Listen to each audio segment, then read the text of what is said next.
Ok, bonjour. Donc, moi je suis Julien Poire, je suis animateur d'un podcast release qui s'appelle Les Voix d'Altaride, dans lequel on a pris l'habitude de beaucoup discuter de jeux de rôle, que ce soit du point de vue théorique un petit peu, et surtout du point de vue pratique. Et lorsque on a eu l'appel pour le colloque, ça a résonné beaucoup avec une problématique que j'avais commencé à me poser, suite à d'autres podcasts auxquels j'avais participé, notamment un podcast de la Cellule dans lequel j'ai présenté un jeu sur lequel je travaille, et à la fin duquel, une des participantes m'a dit que, malgré le très peu d'informations qu'on avait sur le personnage à ce moment-là, elle avait réussi à se l'approprier très bien grâce aux mécaniques de jeu. Donc ça a créé un premier point d'accroche sur ce que c'était que s'approprier un personnage. En parallèle de ça, c'est une époque dans laquelle on préparait des examens. Moi, je suis enseignant. Et pendant la préparation de ces examens, les discussions avec l'inspection ont souligné le fait que pour nos sujets, on avait besoin d'avoir des temps d'appropriation faibles, des facilités d'appropriation, etc., pour ces sujets d'examen. Par conséquent, ça a déclenché chez moi une réflexion, mais qu'est-ce qui se passe quand j'applique ça au jeu de rôle, aux personnages? Est-ce qu'il n'y a pas des pistes à aller chercher dans cette notion d'appropriation telle qu'elle est définie en pédagogie, en didactique, pour la façon dont nous, on va l'utiliser? Et ça a résonné aussi avec un constat relativement surprenant. Je me suis rendu compte à ce moment-là que mon évolution pour m'approprier un personnage avait vraiment changé au fur et à mesure des années. C'est-à-dire que si vous regardez ce qu'il y a derrière moi, vous avez, au début de ma carrière rôliste, ce dont j'avais besoin pour... Je vous ai même remis un perso de l'époque. Ce dont j'avais besoin pour jouer un personnage, c'était d'une série de caractéristiques techniques assez détaillées. Donc là, un personnage de Warhammer, je vous rassure, je ne vais pas vous le détailler. Dans les années 90-2000, avec l'arrivée pour moi de toute la vague vampire et de ce qu'on a appelé les jeux à ambiance, j'ai eu besoin d'un background très fouillé et d'indications de roleplay. Donc de même, j'espère un peu que vous ne pouvez pas le lire, hein, mais il y a un extrait d'un background d'un perso, d'un vampire que j'ai joué à une époque. Et enfin, aujourd'hui, je me suis rendu compte qu'un concept décrit en quelques mots des liens au monde du jeu et aux autres personnages me suffisait complètement pour m'approprier un personnage et l'interpréter dans les parties et jouer avec.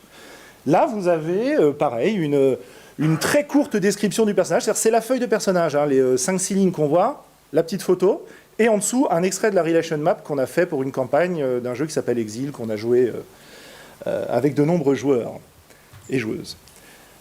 Du coup, pour parler de l'appropriation, j'ai besoin un tout petit peu de définir ce que je vais appeler un personnage de jeu de rôle dans ce domaine-là. Alors, finalement, ça va être assez différent. Ce que j'appelle appropriation, vous allez voir, est assez différent de ce dont on a parlé dans la présentation précédente et dans le modèle précédent. Alors, qu'est-ce que c'est qu'un personnage pour moi dans cette présentation? C'est un personnage fictif qui permet aux joueurs de participer à une partie de jeu de rôle, donc qu'il soit un pion, comme défini par Hugo tout à l'heure, ou qu'il soit un personnage auquel on s'identifie. Les deux rentrent dans l'idée, et il peut avoir été construit par le joueur ou par une tierce personne, et sa description est formalisée dans un document de jeu dont la nature dépend du jeu pratiqué. Donc là, je vous ai montré 3 exemples. Pareil, un vieux perso sur Légende des 5 anneaux, enfin le livre des 5 anneaux en français, un pré-tiré sur Libreté, et une fiche de perso pour le jeu pour lequel j'ai fait un podcast avec la Cellule. Alors, qu'est-ce que c'est que s'approprier un personnage de jeu de rôle ? Je cherchais une définition, et en cherchant une définition, je suis tombé sur un certain nombre de travaux en didactique qui m'ont beaucoup intéressé. Alors, dans le langage courant, c'est faire ce personnage, le faire sien, et faire sienne les connaissances qui y sont liées. Alors, c'est un processus, ça c'est très important, qui se passe sur une certaine durée. C'est là que je rejoins peut-être un petit peu le modèle précédent, avec ces étapes et cette boucle qui va fonctionner en permanence. C'est un artefact matériel, la feuille de personnage, ou le document de personnage, parce qu'il n'y a pas que la feuille de perso, on en reparlera un petit peu tout à l'heure, et un artefact symbolique, c'est-à-dire le personnage qu'on va jouer. Donc on considère le personnage comme une création, dont la création est achevée, alors ce serait la phase de caractérisation dont on a parlé, qui est achevée, et qu'on a créé dans le but de participer à une partie de jeu de rôle. Une définition de l'appropriation qui m'a bien convenu, c'est celle de Thoreau en 2011 qui dit que c'est une intégration partielle ou totale d'un objet, d'un outil ou d'un dispositif à la culture propre de l'acteur, accompagnée toujours d'une individuation de son usage et éventuellement de transformation plus ou moins importante de cet objet, de cet outil ou de ce dispositif lui-même. Alors Thoreau, quand il parle de ça, il parle en fait de l'appropriation d'une partition par un chef d'orchestre. Et le parallèle m'a paru quand même très parlant vis-à-vis du jeu de rôle. Donc en ce qui nous concerne, je traduis ça, le personnage de jeu de rôle est à la fois un objet symbolique et un outil qui permet d'agir sur la partie de jeu de rôle, que le joueur utilise à sa manière en le transformant plus ou moins au cours de la partie. Et on va voir qu'on va faire évoluer un peu cette définition.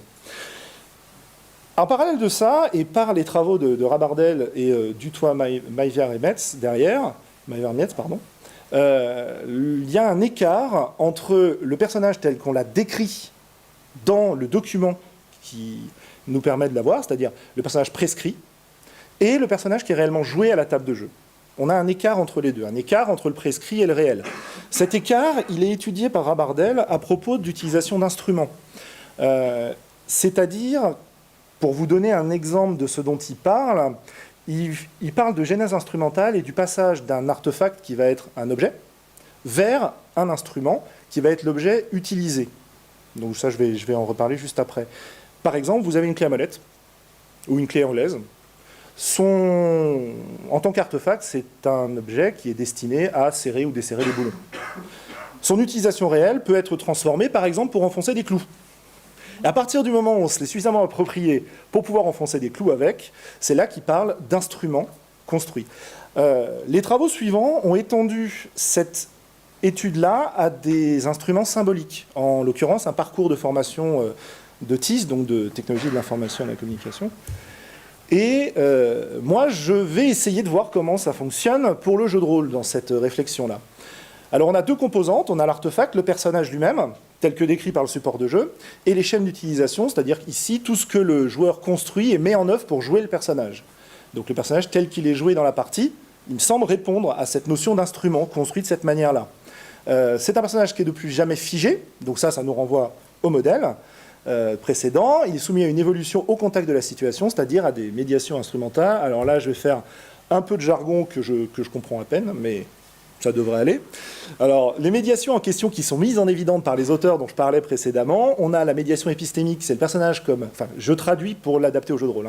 Le personnage comme moyen qui permet la connaissance du contenu ludique, la médiation pragmatique, qui est un moyen d'action transformatrice dirigé vers le contenu ludique ou la fiction, en l'occurrence, pour ce dont je parle ensuite. La médiation heuristique, c'est le moyen d'une action transformatrice dirigée vers le personnage lui-même, comment il va évoluer au fur et à mesure des parties, voire même, mais ça je ne vais pas en parler, vers le joueur, avec tous les mécanismes de bleed qui ont été pas mal décrits, et une médiation collaborative, c'est-à-dire c'est le moyen d'action d'une action transformatrice dirigée vers les actions des autres personnages.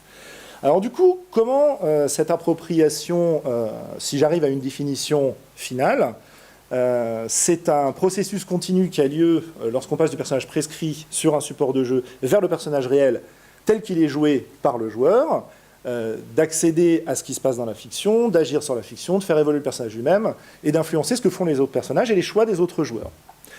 On transforme au cours du phénomène d'appropriation, quelque part, la capacité d'agir du personnage prescrit en pouvoir d'agir, c'est-à-dire son application dans la partie. Donc, petite définition, dont je ne vais pas parler plus que ça. Ce qui m'a intéressé ensuite, c'est de se dire, cette façon de concevoir les choses, comment je peux l'appliquer à des personnages de jeu de façon très concrète, et est-ce que je ne peux pas essayer de voir si j'ai des domaines d'appropriation du personnage qui soient potentiellement différents selon ce dont je parle. Et j'ai 3 parties du personnage qu'on peut s'approprier, qui sont parfois séparées, parfois complètement liées, comme on va le voir juste après. La partie technique, tous les mécaniques de jeu, tout ce qui va me permettre d'utiliser le personnage en interaction avec le système de jeu, l'histoire du personnage avant la partie et les liens qu'il va avoir avec l'univers, et la cohérence interne du personnage, qui va être caractérisée par ses désirs, ses valeurs, ses objectifs, etc. Comment est-ce que la genèse du personnage influence son appropriation par un joueur? En essayant d'appliquer ce que je viens de vous décrire à différents éléments de jeu, différents jeux et différents modes de création de personnages, on va voir ce que ça donne. Alors, il y a la question du support, dont j'ai un peu parlé précédemment. Alors, nous avons ici un exemple qui est tiré d'un article Harry Pekalapi, donc Beyond Roll and Play, qui est... dont on a parlé de Knut Punkt un petit peu hier, donc c'est un ouvrage qui est produit suite à ces conventions de GN, et lui parle de l'interprétation du personnage. Mais alors, ce qu'il appelle l'interprétation du personnage, c'est le passage d'un personnage écrit vers le personnage qu'on va pouvoir jouer. comment est-ce qu'on interprète le texte pour créer un personnage à partir du texte. Et il nous explique que le support du personnage, the character document, dans son vocabulaire, influence le personnage qu'on va en tirer. Et alors il donne un exemple, je vous ai remis des citations, avec une belle image d'un cyber-Lénine. Vous imaginez un film comme Matrix, dont Lénine serait le héros. Si ce Lénine de Matrix était notre seule source d'information à propos de Lénine, le personnage serait probablement radicalement différent que le personnage historique auquel on a accès à travers ses discours, son fonctionnement, etc. Il va un peu plus loin pour appliquer vraiment ça au jeu de rôle, en nous disant, si nous convertissions Lénine au système de règles de Cyberpunk 2020, le contenu signifiant de la feuille de personnage serait déroutant. Comment représenter ce qui fait de ce personnage historique, entre guillemets, un grand homme, à travers un système qui est tourné vers l'action, essentiellement? C'est un peu difficile. Alors on m'a suggéré, quand j'en ai discuté, que déjà ce serait un rocker boy, et qu'il aurait probablement une grande possibilité d'influence des foules. Mais... Alors, il y a différents supports qui décrivent les personnages. Il y a la fiche de personnage, qui est souvent technique et prescrite par les règles du jeu. Là, vous voyez une fiche de vampire en version GN à laquelle j'ai beaucoup participé. Et nous avons aussi le background du personnage, qui va décrire des choses en plus et qui, cette fois-ci, n'est pas nécessairement prescrite par le jeu, voire même rarement prescrite par le jeu auquel on joue, et vient plus de la pratique des joueurs. Alors, bon, pareil, je vous invite à pas trop lire ce qu'il y a écrit parce que c'est assez pitoyable. Ça a à peu près 17 ans, ce texte. Ce qui m'a intéressé quand je l'ai retrouvé dans mes archives, c'est que vous avez une petite partie qui va décrire en personnage une espèce de mise en ambiance, derrière un vague historique du personnage et un questionnaire à la pivot qu'on avait l'habitude de remplir pour décrire les personnages et qui nous donne des mots-clés et qui va nous permettre, en agrégeant la partie technique et cette partie background, de jouer le personnage. On a différentes méthodes de création de personnages en fonction de différents jeux qu'on peut pratiquer. Alors là, j'ai mis un panel des jeux sur lesquels j'ai un peu réfléchi.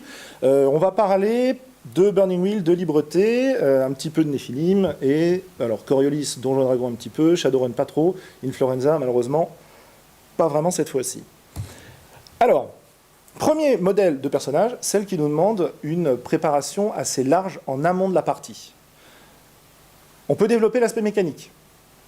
Ça, on trouve ça très bien décrit dans des jeux comme Donjons et Dragons ou comme Burning Wheel. On peut avoir un historique relativement étendu, à travers, par exemple, un jeu comme Nephilim, où on va décrire le passé du personnage à travers toutes ses époques d'incarnation de manière relativement exhaustive, enfin, toutes celles dont il se souvient, et qui va nous permettre d'avoir un personnage qui sera très construit au départ du point de vue de son passé. Et évidemment, Burning Wheel aussi propose un système de life path qui va nous permettre de savoir comment le personnage a évolué pour en arriver à la façon dont il est prescrit au départ du jeu. Et enfin, on a les problèmes, on a l'aspect cohérence interne forte, avec par exemple Pendragon, un jeu qui va nous proposer d'avoir des traits de caractère, des valeurs, des passions pour le personnage, ou Burning Wheel qui va nous donner tous ses beliefs, instincts, etc. Alors évidemment, vous voyez, Burning Wheel, il reprend les trois, donc c'est pour ça que je l'ai pris comme exemple ici d'un jeu avec une large préparation en amont. Le problème, c'est qu'on va pouvoir rencontrer, et c'est là qu'on s'approche un petit peu de la notion d'engagement et de résistance, quelles vont être les résistances à l'appropriation du personnage à travers ces différents modèles. Alors, ce qu'on va voir, c'est que j'ai essayé de lister quelques questions, quelques remarques que j'ai pu entendre autour de moi en préparant ce sujet, en interrogeant des gens et en puisant dans mon expérience personnelle, vis-à-vis de chacun des modèles qu'on va voir. Alors, trop de préparation. Qu'est-ce que ça peut poser comme problème pour s'approprier le personnage ? Une surcharge d'informations. Je ne vais jamais tout retenir. Il y a trop de choses là-dedans. Une adaptation difficile à la situation de jeu. Il n'y a vraiment aucune raison que mon perso il soit dans l'auberge à ce moment-là. Il y a le risque de la trahison aussi. Ah mais mon personnage, il ferait jamais ça, vous vous rendez pas compte, c'est pas possible. Alors comment on peut y remédier ? Alors j'ai quelques solutions qui me paraissent intéressantes quand on les aborde du point de vue de l'appropriation. D'abord, il faut accepter la progressivité du processus d'appropriation. C'est quelque chose qui est long. Enfin, qui peut être très rapide, mais qui peut aussi parfois être très long. Ça peut se faire en une partie, 2 parties, 3 parties. On peut mettre du temps à trouver le personnage réel à partir du personnage qu'on s'est prescrit au départ.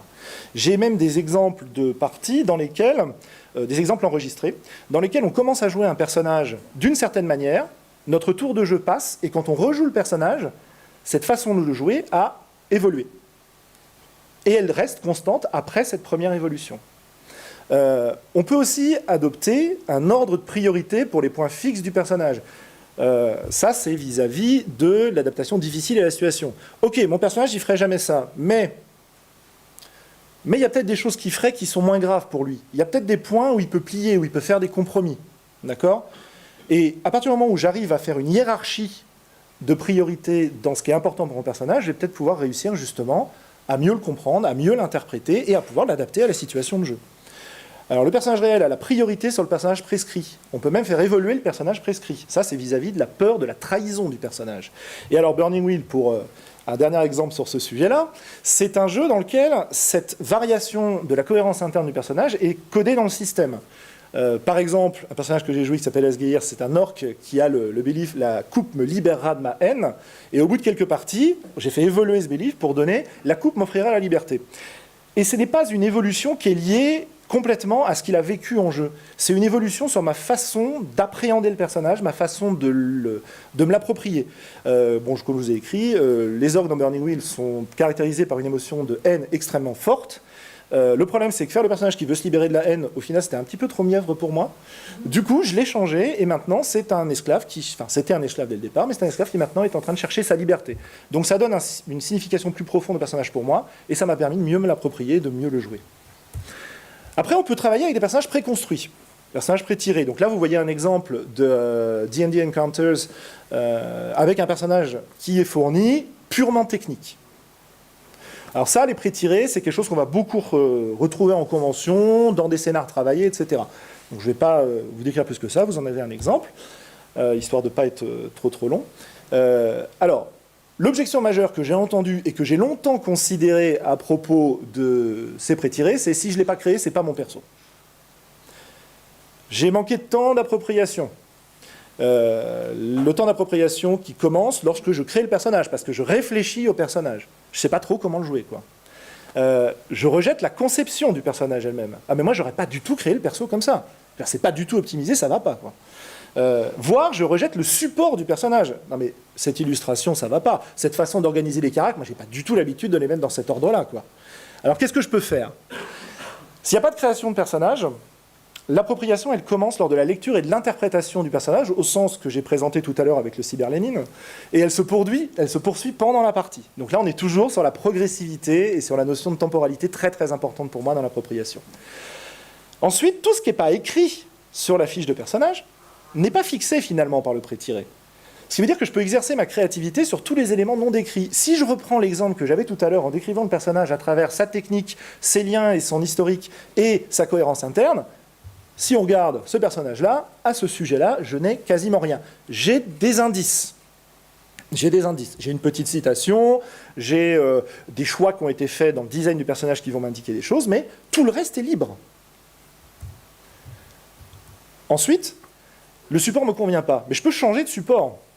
Alors je peux recopier la fiche de personnage pour qu'elle soit dans l'ordre de caractère que j'ai l'habitude de voir, je peux aller chercher mes propres illustrations tant que ça reste à peu près dans le cadre, et je peux même aller plus loin, et ça on l'a plus ou moins testé dans certaines parties, je peux même traduire le personnage dans un système qui m'est plus familier. En procédant par analogie. Je sais comment ça fonctionne dans ce jeu-là. Si je traduis le perso dans ce jeu-là, ça va me donner des éléments. Par exemple, dans une partie d'un jeu de rôle qui s'appelle Dark Earth, dans lequel on vient de reprendre une campagne il n'y a pas très longtemps, j'ai rajouté sur mon perso des beliefs à la Burning Wheel, parce que ça m'aide vraiment à savoir ce que je veux faire avec ce personnage-là, quoi. Ensuite, le modèle suivant, ce sont des archétypes à compléter. Alors là, vous avez l'archétype de la princesse de Libreté, pareil, un personnage que j'ai joué, avec beaucoup de plaisir. Et vous avez donc ici un certain nombre de choix à faire. On n'est pas dans le pré-tiré parce qu'on a des éléments qu'on va choisir vraiment dans ce personnage qui vont faire que chaque princesse de Libreté est potentiellement différente des autres princesses qui vont être jouées, mais on garde une certaine communauté et des choix qui sont très guidés. Alors, quelles sont les difficultés d'appropriation que je peux relever dans cet exemple-là ? Alors, on a le défaut de légitimité. Est-ce que j'ai vraiment le droit de jouer le personnage ? Est-ce que moi, barbu, etc., j'ai le droit de jouer la princesse ? Ça va passer auprès des autres joueurs ?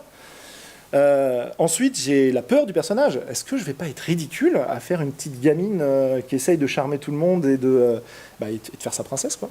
Et il y a la pression des choix. Est-ce que j'ai choisi la bonne option ou si ça se trouve, j'ai choisi la mauvaise option là-dedans, hein ? Ça ne va pas aller. Alors, comment est-ce qu'on peut remédier à ça ?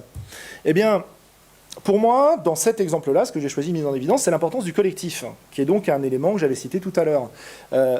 Pour moi, c'est grâce aux autres joueurs présents dans la partie, alors quand je dis joueurs, c'est MJ, joueurs, joueuses, etc., hein, évidemment. Premièrement, la validation de mon rôle par le groupe de jeu. J'ai le droit d'explorer ce rôle. Et j'ai un regard vigilant qui va me dire « Non, mais là, tu déconnes.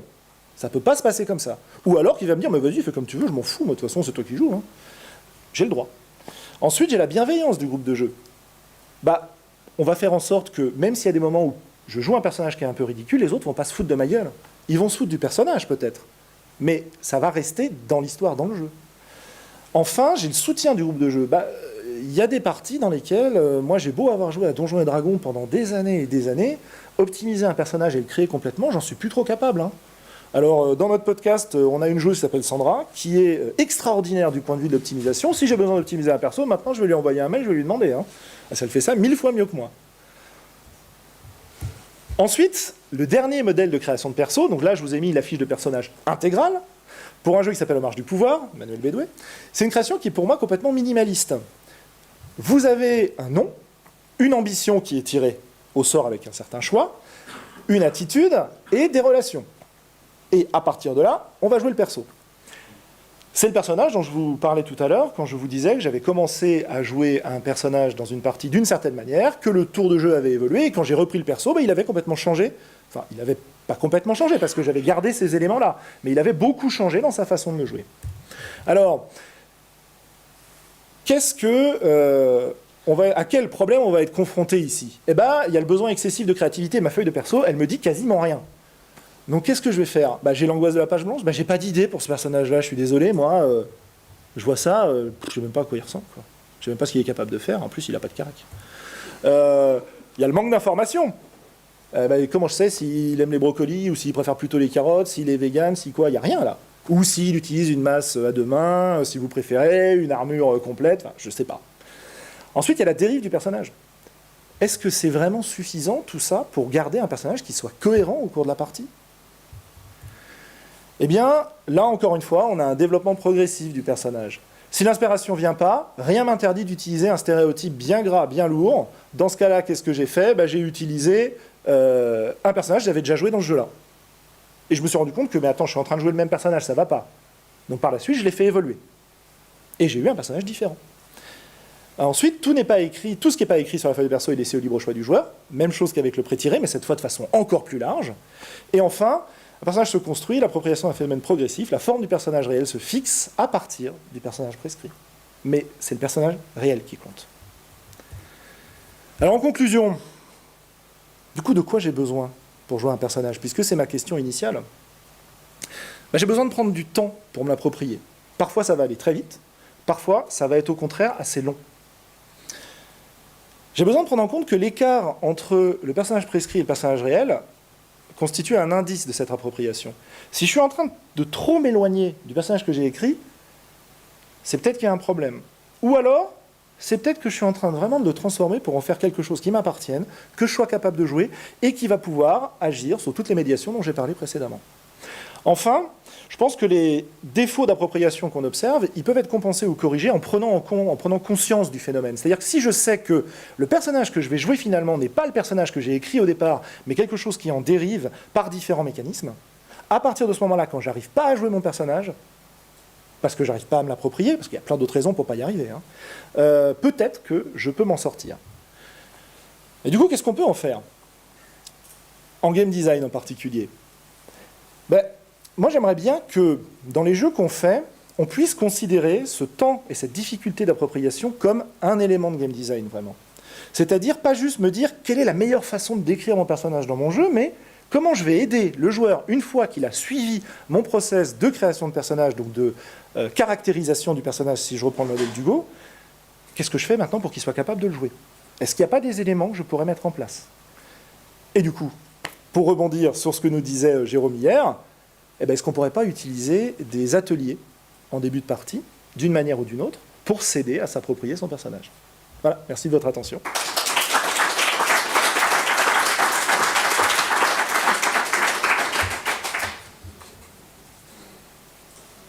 Merci.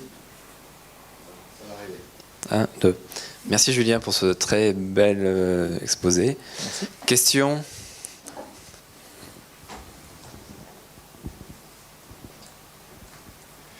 Oui, bonjour. Bonjour. Concernant l'appropriation, il me semble qu'il y a un élément qui est important à l'appropriation, c'est ça se passe dans Vampire et tu l'as un peu évoqué. C'est à partir du moment où il y a par exemple pour l'humanité ou pour tous ces éléments philosophiques, un tableau gradué des options, c'est de faire un crash test en fait. C'est-à-dire cette question-là philosophique, je pense pas qu'elle puisse être déterminée au moment de la création du personnage, de comment on va agir, c'est assez difficile. Par contre, d'emblée mettre le personnage dans une situation où il aura des options à prendre par rapport à ces gradients-là permet une appropriation d'emblée en fait. Oui, c'est intéressant ce que tu dis, c'est-à-dire tu prends le personnage que tu as créé au départ avec une notion d'humanité ou de moralité qui est relativement vague, tu le confrontes à une situation et là tu vois comment tu vas réagir avec ce personnage-là. C'est ça que tu veux dire ? Oui, tout à fait. Okay, ouais, effectivement, oui. Pour moi, la confrontation à ce qui se passe dans la partie te permet de tester la cohérence interne du personnage, effectivement. Et donc va pouvoir être introduite, je pense, dans un processus d'appropriation. Oui, tout à fait. Je sais pas si... Oui. Ça te va ? Oui.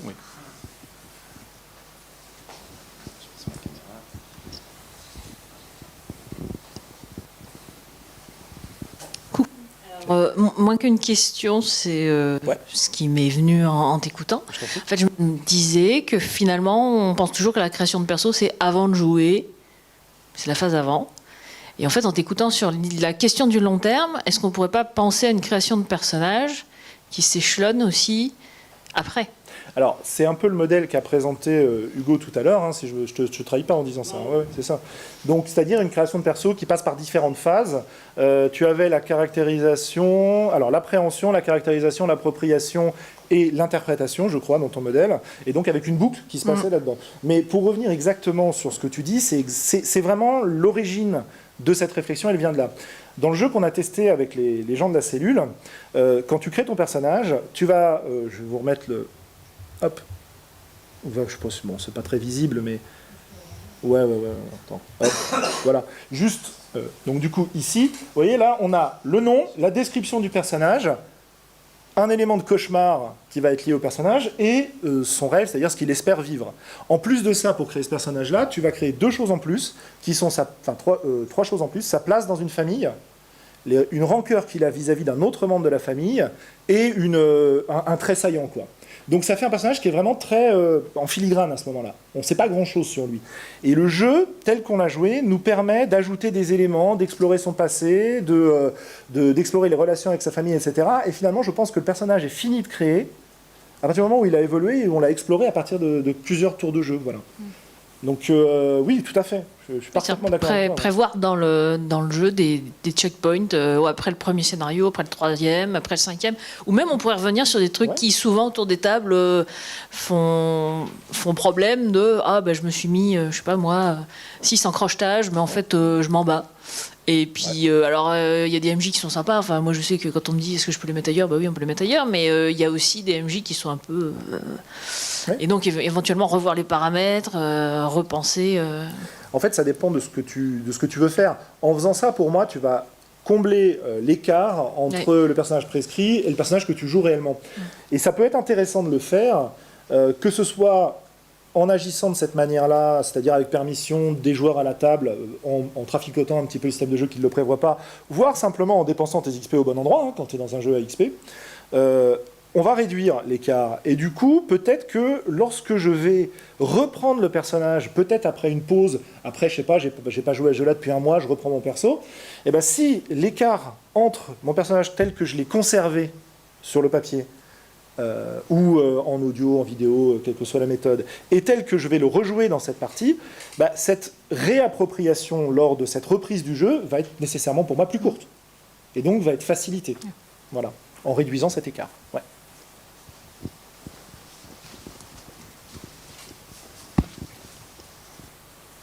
Je pense, pour prolonger ce que dit Isabelle, on dit souvent que la création de personnages, c'est déjà du jeu.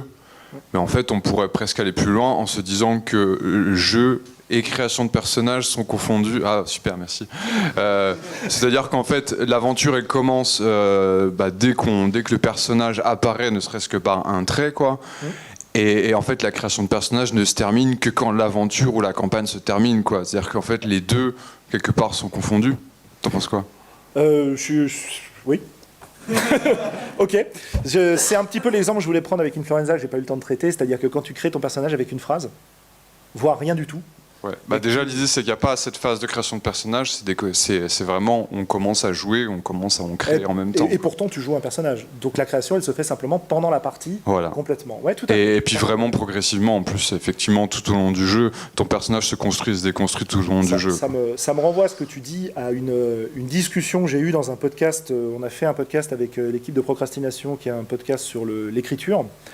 Et je disais qu'en jeu de rôle, effectivement, il était hyper satisfaisant d'arriver à un personnage achevé. C'est-à-dire qu'il a vécu son histoire, il était d'une certaine manière au départ, il est fini, je sais dans quel état il est à la fin, et c'est hyper satisfaisant. Et je posais aux écrivains avec qui on discutait la question de savoir, est-ce que vous, en tant qu'écrivain, vous avez besoin d'achever ces personnages, soit en les tuant, soit en abandonnant la série, etc. Voilà. Ça me renvoie à ça, ce que tu dis. Narratif qu'évoque souvent Jérôme. Ouais.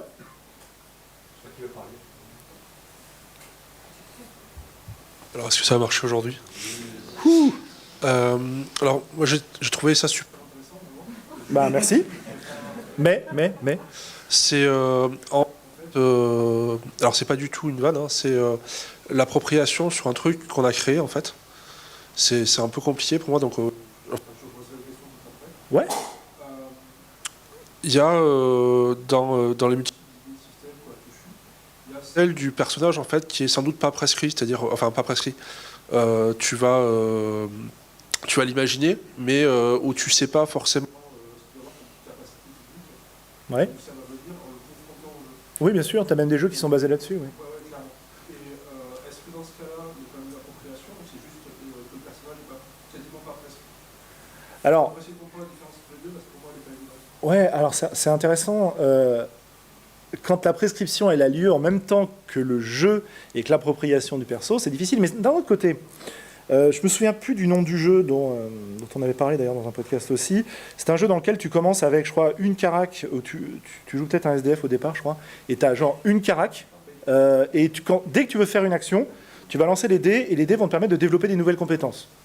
Par exemple, je vais chercher des nouvelles chaussures, et je tire mon dé, et si ça marche, j'ai la compétence maintenant, trouver des nouvelles chaussures. Là, je prescris à mon personnage cet aspect-là, cet aspect technique. Maintenant, quand je vais le jouer, quelle importance ça va avoir, cette compétence pour lui, et comment je vais la manifester dans ma façon de jouer, en fait. Et je pense que l'appropriation, la différence entre la prescription que je viens de faire en utilisant le système et en codant une information sur le papier. Là, c'est une information technique, ça pourrait être une autre information. Et la façon dont j'utilise cette information et je la réinjecte dans le jeu, dans mes actions futures, dans mes discussions futures, je pense que l'appropriation, elle est là. De la façon dont je vais, tiens, hop, voilà, cet aspect-là. Comment ça va me permettre d'accéder à ce qui se passe, ce que je viens de développer sur mon personnage? Comment ça va me permettre d'agir sur la fiction? Comment ça fait évoluer le personnage, etc., etc. Voilà. Ouais. Ouais. En fait, on a déjà la mission. Ouais. C'est le fait d'agir qui va. Alors, on a certains aspects, oui, mais on n'a pas la façon dont ça va intervenir ensuite. Je pense qu'à chaque fois que tu modifies ton personnage, tu as besoin d'une phase de réappropriation, mais ça peut être quasi simultané. Hein. Je pense que dans certains cas, c'est quasi simultané, et on peut même se poser la question, comme tu le faisais, est-ce qu'il y a vraiment une appropriation dans ce cas-là?